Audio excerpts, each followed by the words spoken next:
Казваме добър ден на Дани Стоименов. Главното лице на Унико. Единствения в България аматьор. Покажи. Носи само Унико. Чорапите, ако обичаш, покажи. Унико. Гащите показваме. Покажи и вътре. И вътре е Унико. И вътре в гащите сините е също Унико всичко. Дана, от много време липсваш по турнирите. Кажи сега какво става с тебе, завръщаш ли се, влезеш ли във форма. Първия матч би Тишо Казака.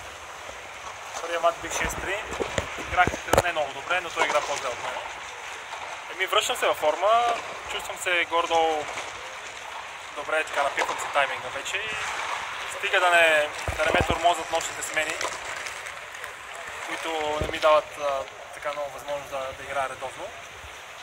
Се надявам, че ще си върна формата от преди 3-4 години. Преди 3-4 години спечели един турнир на Диана, много добре си го спомням. Аз бях покосен на финала от твоя дефанзивен стил и моят не е достатъчно добър офанзивен тогава. Сега как ги виждаш нещата? Можеш ли примерно до някакъв период от време, половина, една година да стигнеш поне до полуфинал или нещо такова?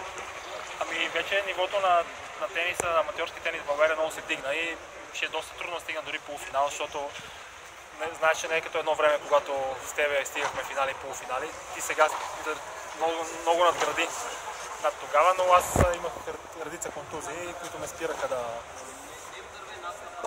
стана в по-добра форма и да постигна нещо повече на корта, но се надявам на по-слаби турнири, които няма много силни състезатели, както фитнес на турнира, да примерно с финал, четвърт финал да стигам редовно и да надграждам по-натам.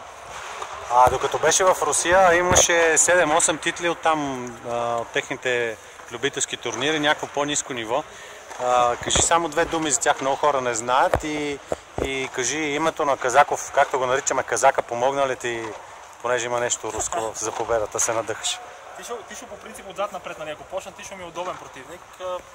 С него почти винаги съм играл добре и съм побеждавал. Но той сега също е дигнал нивото, играе с треньор. Както всички други, формата му е много по-добра от преди години, но пък с него, неговия стил ми е удобен. Относно Русия, да, има много турнири там. Аз бях в Петербург, където се играе на категории. И наистина аз бях в малко по-слабо ракетна категория, не на най-добрите, които играят там. Но пък тогава се намирах във форма и имах 6-7 титли.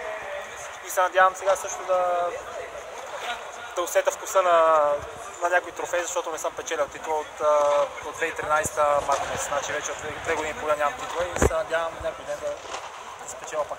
Добре, последно сега предстои мач с Иван Златков. Решил да ти играе турнирно, да те изнервя. Ще се хванеш ли на въдицата?